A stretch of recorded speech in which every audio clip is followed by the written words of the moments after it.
Hello, ladies and gentlemen. Welcome back to another episode here on African Confessions. The following story that you're going to be listening to, it comes from a translation of a message that was forwarded to me by one of our admin. The translation reads like this: I cannot even believe that I am about to share this.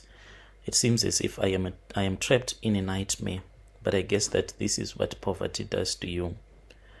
I walked into a nightmare without even realizing that it is going to cost me. So my life had been falling apart for years.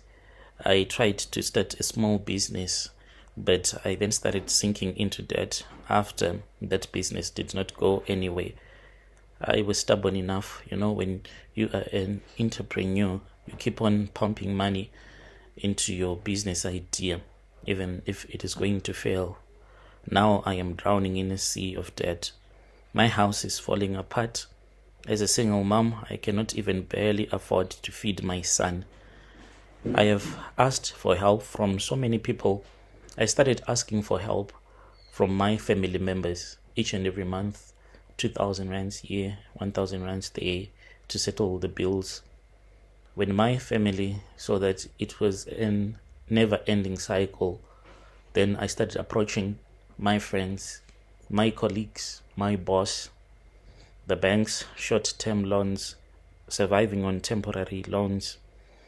But I could not even barely keep up with the bills, and I cannot even barely afford to feed my own son.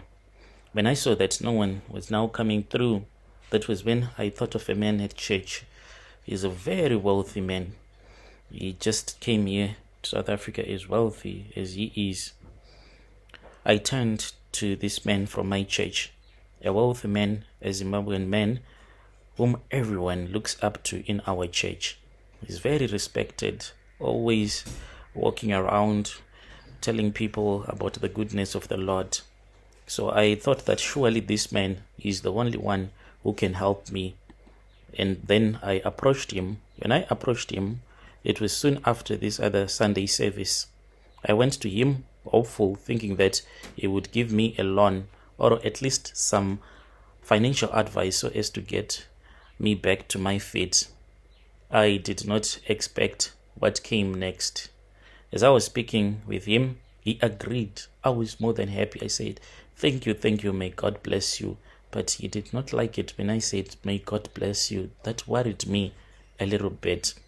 So he agreed to help me, but with conditions.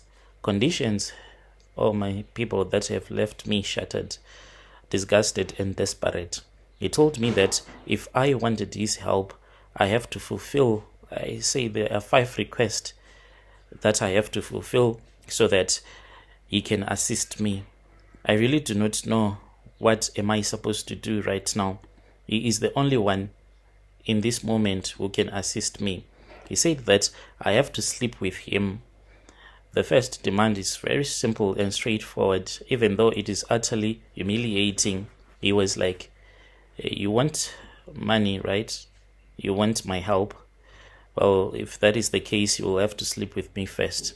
He said, his voice just calm like that, as if he was discussing something as normal as the weather.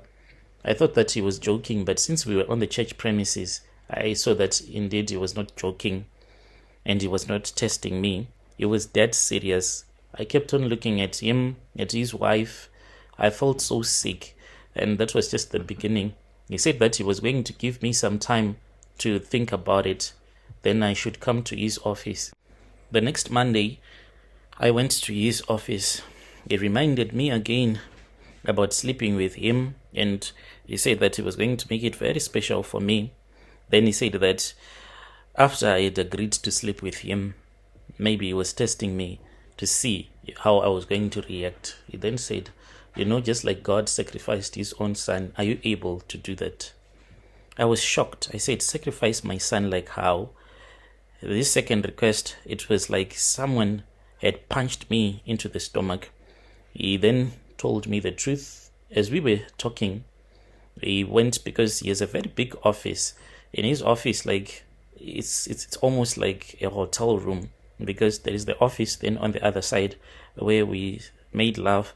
There is a bed, there is everything, a very beautiful, luxurious office. He went into there and he brought back a clay pot, a small one, and with some tree leaves inside, and he placed it on the table, and he said, "Do you know what this is?" I was not sure, and I said, as a Christian, I don't think that you are supposed to have something like that, because it seems as if some evil stuff is used for this type of clay pots and everything that is inside. He then said that he did these rituals of Utwala and he has gained his wealth. He has a snake. This snake is the one that gives him money. He told me everything, and then he said, "Follow me."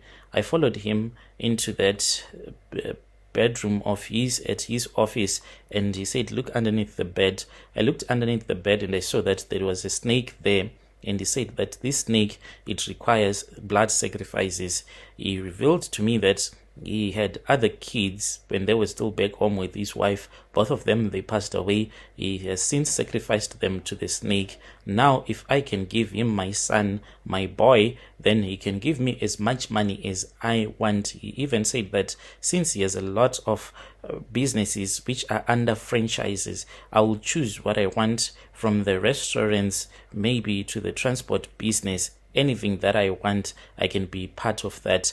And he said that I will make you to be an instant millionaire if you agree. If you want to venture into real estate properties, then so be it. I'll find a franchise for you, pay it for you, and you can start making money. He said that as for my boy, if we decide to sacrifice him, no one is going to know that he has been sacrificed. I said, like how? He said that like his kids, all of his kids died with the same disease. He told me that my son will die of an autoimmune disease, something that no one would suspect. No one will ever know the truth behind my son's death, for it would look like it is natural. But what would have happened is that this snake that I saw underneath the bed, it would have eaten all of his internal organs, and people would just think that it was just a natural death. And he said that for me to be given the money, I have to accept the offer, and then we have to do these rituals together.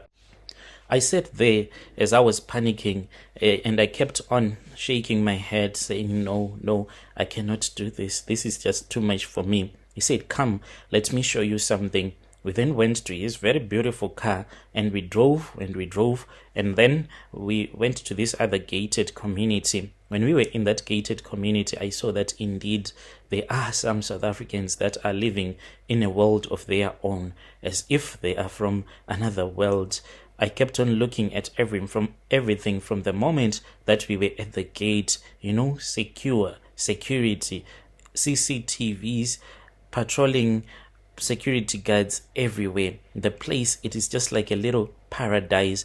We went in there, and then we arrived at this other house. He told me that in the same estate he has 3 more houses, and he was willing to give one to me. He said, "No worries, I'll just give you one. If you want, we can sign everything, and then this house can be yours. Don't you want to live a good life like the way that all of these people are living?" I looked and I saw that indeed everything, it was really beautiful. All that I have to do is that I have to accept, and if I accept, I'll become part of his rituals. So I am here asking for advice. I really do not know what am I supposed to do, even though that day I walked away from the man and he gave me some money so as to clear my temporary loans, so that they won't come hunting for me. But he said that for me to clear all of your debts, all that you need is to give me your son, and we can start working together. I am here and I am asking for advice, because this man is the only one who can assist me to get out of the debt trap. Dear listeners, right there was a message that was sent to me by one of our sister. It was the translation of that message. Strange things indeed they do happen in this world.